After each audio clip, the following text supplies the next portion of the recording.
with these guys being named to the all-conference preseason, all-conference Big 12 list, and is usually, I guess, it's the usual suspects or the kind of the guys you would expect based off of what they did last year, whether they played at Colorado or at the other schools where they transferred in from.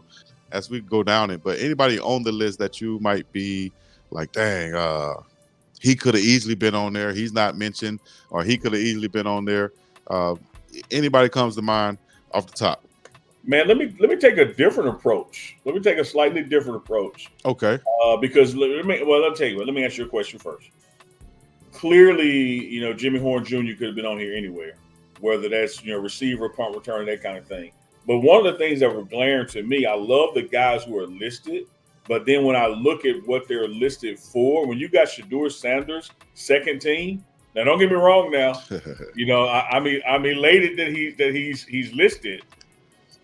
When I look at all Big 12, preseason, if you ain't got that guy in the first slot, like what do you got? What do you got to do? And same thing with like on defense, BJ Green and that kind of thing. But when I look at that Athlon Sports Big 12 list, again, you got people like a Jimmy Horn Jr. could be on the same thing with the preseason All American guys.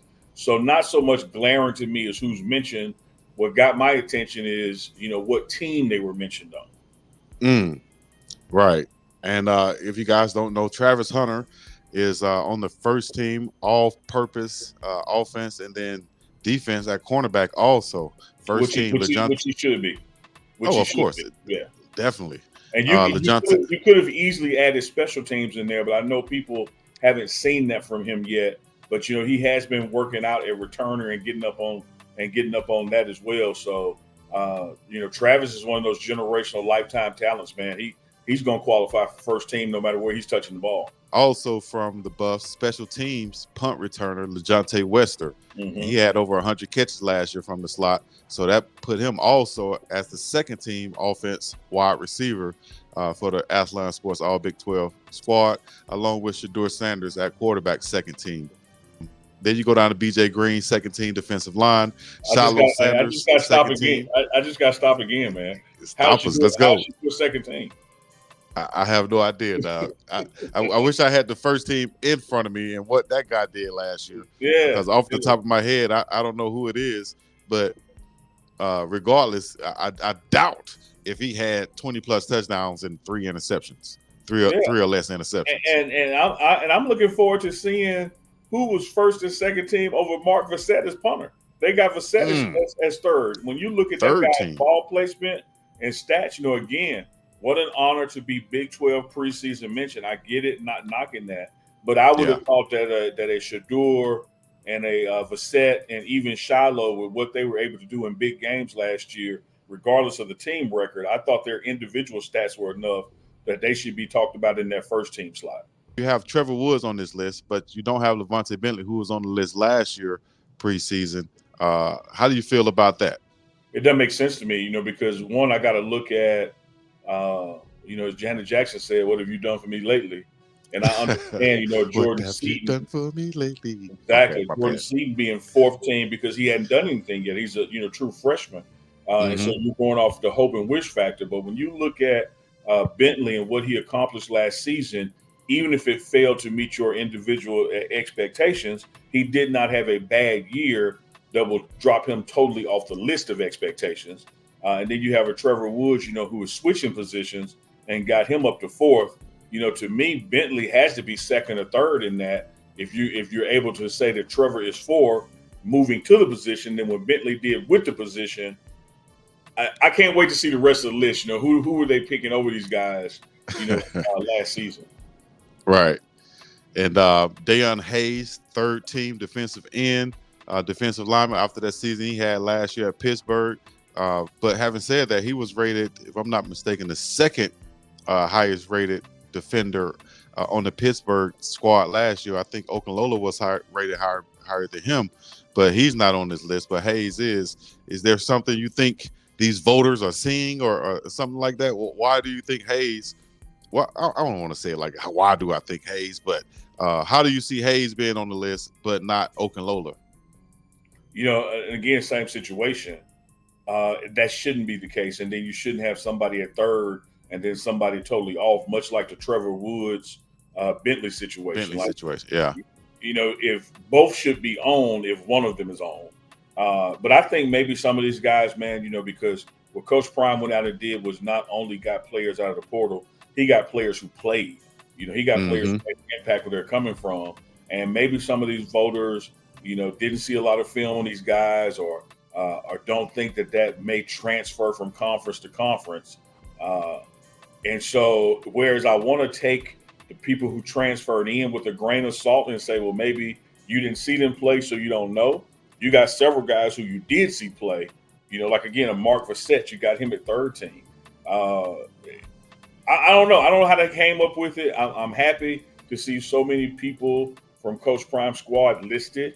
Particularly Wester listed twice, Travis at one, but it's still not adding up to me, big dog, to have a Shedeur Sanders with all he accomplished. In the second team, and Vassett on third.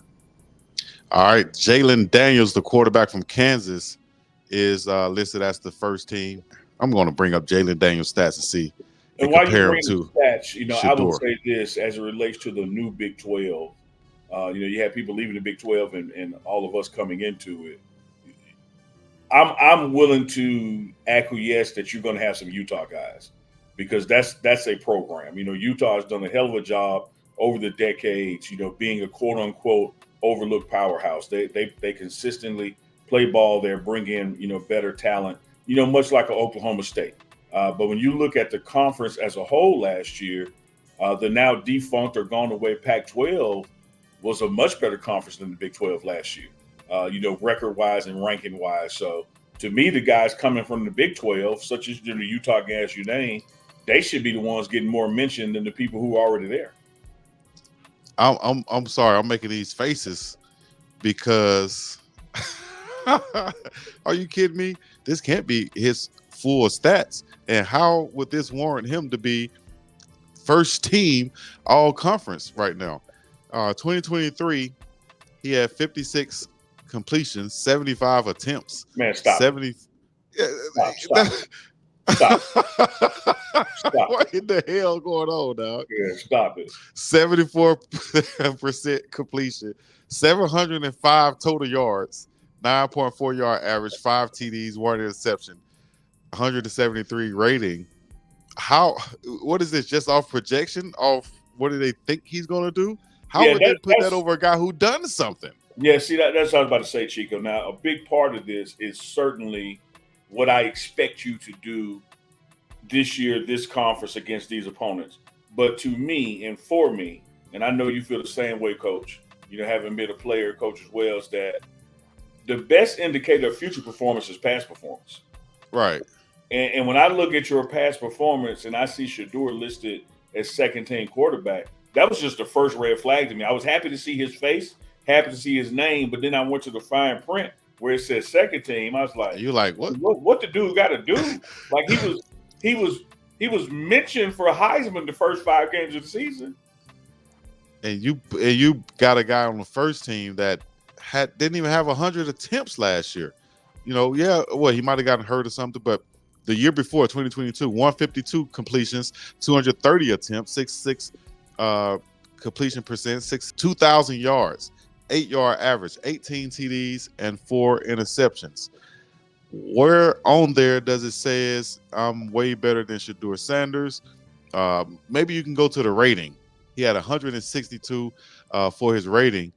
Maybe they're saying, what he did, what the time that he had to play, the plays that he did play, the attempts that he had. Look what he did with that.